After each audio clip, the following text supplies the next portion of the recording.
By the way， 白的味既是定位的味，也是味道的味，更是探索未知的味。大家好，我是主持人白金。出门在外呢，相信大家除了开心的游玩和尽情的放松之外，还会着重的考虑一个因素，那就是预算问题。今天呢，就给大家介绍几个游玩巴黎的省钱小妙招。By the way， 如果你喜欢我的视频，记得给我点个赞哦。还有订阅我的视频，可以第一时间收到我的更新哦。我将从衣食住行几个方面给大家分别的说几个省钱小妙招。首先呢是穿衣方面，出门在外嘛，穿的自己觉得好看，穿的自己觉得舒服就可以了。这点呢我就不多赘述了。交通方面，第一点，少坐出租车。在巴黎，它的交通系统是非常发达的，四通八达。巴黎的地铁可以带你去任何你想去的地方。所以坐地铁好过打出租。然后呢，如果你在巴黎待的时间足够长，第二点，你可以买地铁套票。巴黎单次的公交或者地铁票，它的价格是1.7欧。如果你一次性购买10张呢，它的价格就是13.7欧。我算一算，这样你就可以省下3.3欧。虽然钱不多，但是能省一点是一点嘛。第三点，你也可以选择绿色出行。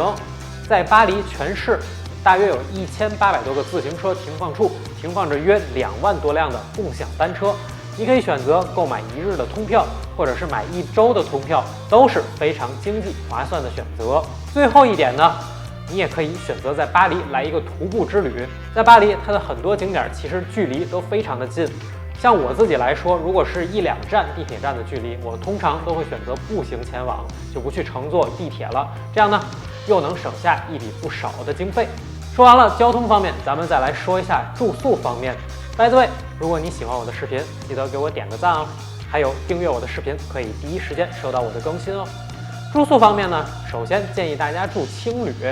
对于那些精打细算的游客们来说呢，青旅可以提供舒适的环境。巴黎的绝大部分酒店真的非常贵，即便是普通的3星级酒店，一晚上的价格最少也需要100多欧，而青旅的那些宿舍式的房间呢，一晚上的价格只需要15欧左右。即便是私人房间，一晚上价格也只需要50欧左右。哪怕你不住在青旅，青旅的酒吧你也可以了解一下。他们的酒吧的啤酒最便宜的呢，通常只需要2欧，这绝对是你可以享受巴黎夜生活又不用担心费用超支的不二之选。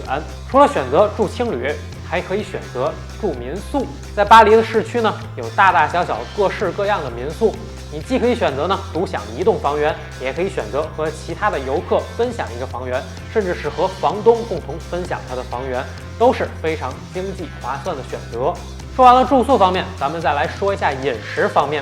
首先第一点，在巴黎记得水是免费的，在酒店里点餐记得要点龙头水。一般呢他们会随餐提供你瓶装水，然后收费，所以呢记得你要向他们要龙头水，而不是瓶装水。放心，他们的龙头水都是直饮水，可以放心的饮用。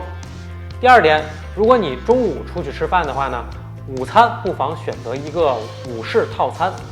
在巴黎的各个饭馆呢，一般午餐都会提供一个午市套餐的菜单。在他们的这个菜单上呢，一般一份套餐的价格大约是在10欧到20欧左右，这可比你自己慢慢点餐要划算得多，而且也非常省时省力。第三点，你可以选择在超市选用自己的午餐。巴黎呢是一个超市化的城市，随处可见各种的食品超市。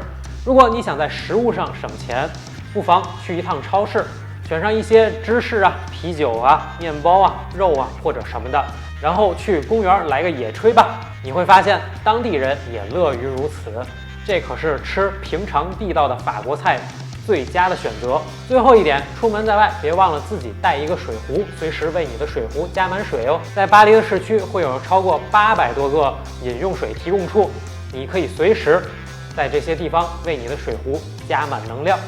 说完了衣食住行几个方面呢，再给大家说几个游玩景点的小妙招。By the way， 如果你喜欢我的视频，记得给我点个赞哦。还有订阅我的视频，可以第一时间收到我的更新哦。首先呢，游玩巴黎，第一点，免费游玩卢浮宫。每年的10月到次年的3月，每个月的第1个周日，卢浮宫都是可以免费入场的。如果想避开大量排队的人群呢，不妨去卢浮宫的卡鲁塞纳那边的入口，可以直达票务中心。如果你有巴黎的博物馆通票，那就更好了，你还可以避开大量排队的队伍。第二点，再给大家说一下奥赛博物馆的省钱方法。每天下午的4点半之后，奥赛博物馆的票价只要8.5欧，当然除了周4。每个月的第一个周日都是可以免费入场的，正常的票价呢是11.2欧。或者呢，你可以选择从第三方软件上购买票，这样你又可以省去一些排队的距离。第3点，买一张巴黎博物馆通票。我自己呢是各种旅行卡的粉丝，所以呢，巴黎绝对值得你去买一张博物馆通票。那么多的博物馆和景点儿，绝对能让你迅速值回票价。全市60多个博物馆和纪念地都可以打折，还可以让你不用排队哦。像这样的景点，玩上3、4个，你就已经回票价了。第4点，每个月的第一个周日，所有的博物馆都是免费的。如果你碰巧在该月的第一个周日现身在巴黎，那么恭喜你，各大博物馆都向你免费开放，你所需要做的就是赶紧去看一看。当然了，排队是免不了的了。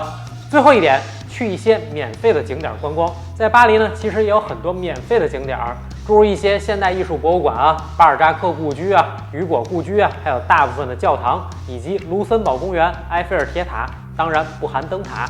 你会发现，巴黎免费观光的地方其实还真不少。巴黎是一个物价高的地方，尤其是近些年呢，想要在那边省钱的旅游更加不容易。